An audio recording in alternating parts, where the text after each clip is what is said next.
More draft dial. So, what have we been doing this week? I've been normalizing the grid of placing buildings. So now it snaps and it kind of bounces up and down diagonally. Buildings are a lot more modular in their size. For instance, like if you had something small like a rock or a fruit tree, you couldn't just jam them in really tight. They all take up like a minimum size. It's a bit more Tetris-y now. Like you have to fit things into your island a bit more. It's a bit simpler too. Like you don't have to think as much about what pixel you're putting things on. And I think I like that better. It also makes it more necessary to expand your island, whereas before, expanding was kind of an afterthought and not really necessary to fit everything on. You can still start with some islands where you have quite a bit of space, but you start with less gold if that's the case. So yeah, I think this just feels nicer. It feels snappier. I was having a conversation with my friend who playtested for me, and he said that was probably the biggest thing for him, was just placing buildings didn't feel as nice. And I'm hoping this has helped. I'll have to get him to have another go at it. I've got some new art, as you can see here. We've got the crossbow men. I think the cows and the chickens were in last time I made a video. But yeah, we're still going through, replacing all the card art. In this run here, I'm starting as a character who doesn't actually have a castle, which is a bit unique because the castle's like the main defensive things for most characters. This one starts with a marketplace, so you make a lot more money selling things, you can sell more cards, but you have to find your defense a different way. And I've happened to pick up a ballista card here, so I'll probably play that in a second. I usually record a video and then just talk over the top of it later on, because I think that's easier than trying to talk while playing. Oh, a Kraken! Yes, I forgot I got that in this run. So yeah, because I have a marketplace and I can sell an additional card, you can end up having a really tight, small deck. Whereas in other runs, for instance, once you get to the harder difficulties, you might have a curse that makes it so you can't sell as many cards, and then you might end up with a much bigger deck. So I'm hoping that every run ends up quite a bit different. The pigeon bonus that I have up in the top left is every 30 people I add to my population, I get a free random card. So this character's incentivized to just keep increasing in population non-stop. Get him, Kraken! Yeah, an early Kraken is pretty good. They didn't even make it to the island.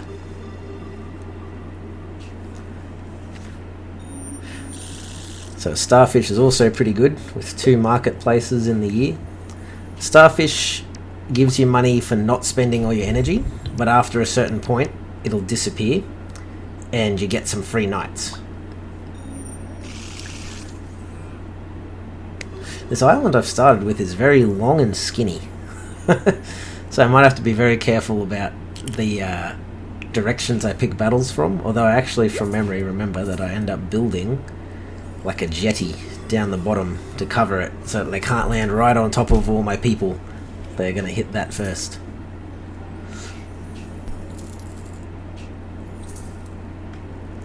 Yeah, so I've gone down to a deck of, 7 cards.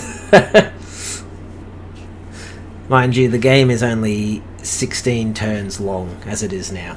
I've shortened the game quite a bit compared to a lot of roguelike games. Like, you can win even on the higher difficulties in about 25 minutes.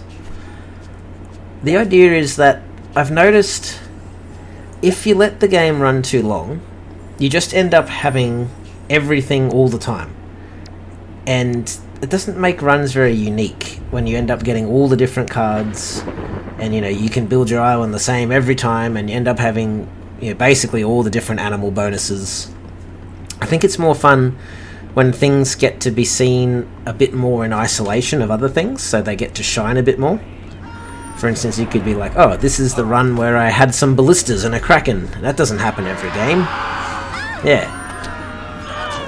And also, when you build an engine, the fun part is building it, and I think the peak is when you get to run it for that first time. So like, if I build a bunch of synergies in my run, I want to see that play out, and then I want the game to end there. Add the fun spot. I don't want it to continually play out like ad nauseum, because that's actually becomes more tedious than it does fun at that point. I think the same's true for board games as well. Like, for instance, if you ever played a game like Wingspan, like, the game ends at a good time because everyone's sort of got an engine going, but then it stops. It doesn't just let it play out a whole bunch. Like, you have to end the game at the fun spot and then have your player want to come back and try again. At least that's how I see things. So yeah, I've kind of lost my train of thought here.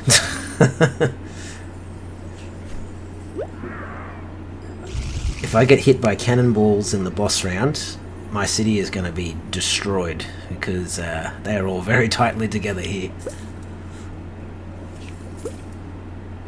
I'm only playing on like the 4th difficulty though, so I should be fine. It goes up to 10, and it gets quite hard by the end. For example, by the end, you end up getting curse cards in your deck, and you start with, like, you choose between 2 unique curses each time, and it could be something like you have 3 less card sales and 3 less rerolls, so none to start with until you can earn more. Or your people earn 90% less money, so when you tax them, like, they basically have nothing to give you. And when they get diseased, they die really quick unless you help them, so you have a lot less money. Yeah, things like that. Oh, the fish art is new as well. It flashed up on the screen really quickly there. I don't know if you saw it. I can't remember if I end up playing my destroyer or not, but it's a bit broken. I think the destroyers are maybe a little too strong.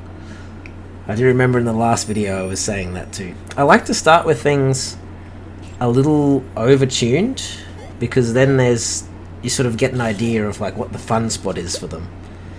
And if it is too powerful, the beauty of a game like this is you can always just make it cost more energy, cost more development tokens, make it rarer. I think I might have to change the coast towers that I just played then a little bit, because the little dots that show where your coastlines are look a little out of whack since I've changed things around a bit. Oh, the other thing I was going to say is you can move through mountains now. So in the past, when a ship, like an enemy ship, crashed into a mountain, those units would spawn, but they'd be like stuck on the edge of it, so they're basically taken out of the battle. I didn't mind that, but it was a little anticlimactic, especially in situations where they crash somewhere out of range of your ranged units, so the battle just sort of times out. Like, after a certain time they just die, to make sure you can't get stuck in a loop.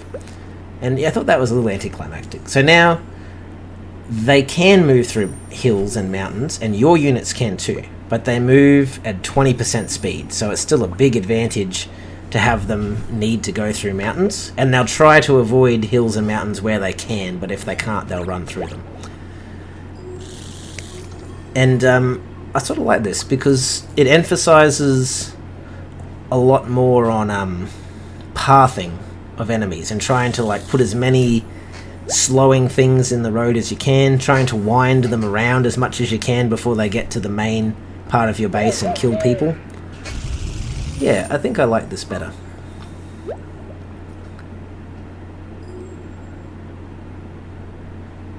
So we're up to the boss round now. I picked a falcon, which is a fairly new bonus I've made, which is wherever you play a tower, you get 3 people, so it's like playing a house as well. Doesn't sound like much, but that's very good when you're playing defensive buildings and still increasing your population. Go, Kraken, go!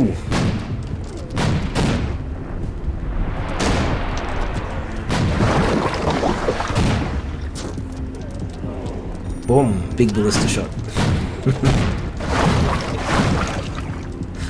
My plan is to keep adding more cool weapons as I figure them out.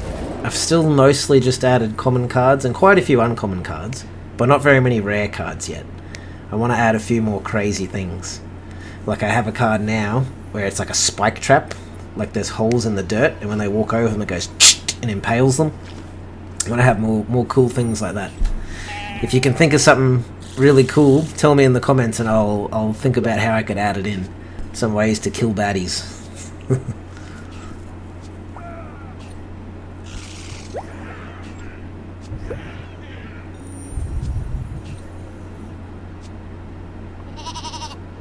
More goats.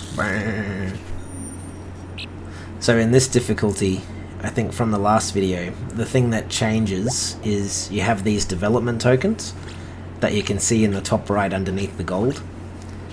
And they're like a resource that sort of limits the amount of really powerful cards you can play. So your things like destroyers and rare cards, and cards with big effects like blacksmithers and barrackses and things like that. Blacksmithers, what word is that? Blacksmiths. Yep, my militia are gonna die there. Whoa, another big ballista shot.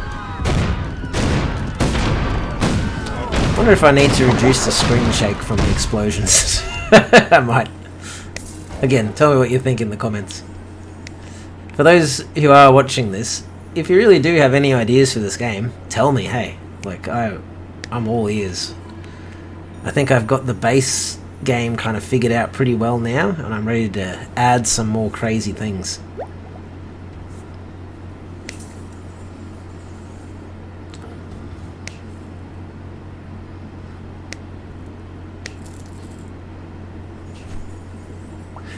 The thing I like about having development tokens as opposed to just gold as a resource, some things make a bit more sense, like these roads I'm placing now. So you want them to connect with as many things as possible to get more development tokens. Before I had development tokens, they just gave you gold, and it didn't really make sense. It was like, well, why? It should cost you gold to build a road. What does a road really do? It's for, like, if you're more developed, you have more road. Whoa, that last shot hurt. That's what I was talking about before. That's why I put a bunch of hills down the bottom there to try and block the cannonballs getting in, but once they're snuck in.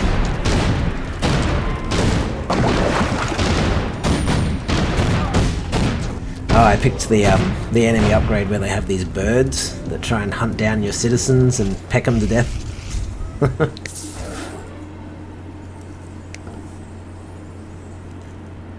Another goldfish. So goldfish get better with more goldfish. And in these early levels, there's not as many bonuses to choose from, so you see them pretty often. If anyone watching this wants to give it a go, definitely do, hey. Give me some feedback. Let me know how you get along. I'm thinking at some stage, relatively soon, I'll try and have a small competition of like who can get the highest score. And your score scales with the difficulty you put the game on. So it'd be interesting to see what the strat is. Whether you go harder difficulties and get more multipliers, or lower difficulties and just have the game a bit easier. There we go. So that's the game done. Thanks for watching, everyone. I'm sorry it was a bit late this week. My kids got sick, so I couldn't record it on Friday. Thanks, everyone. See ya. Bye.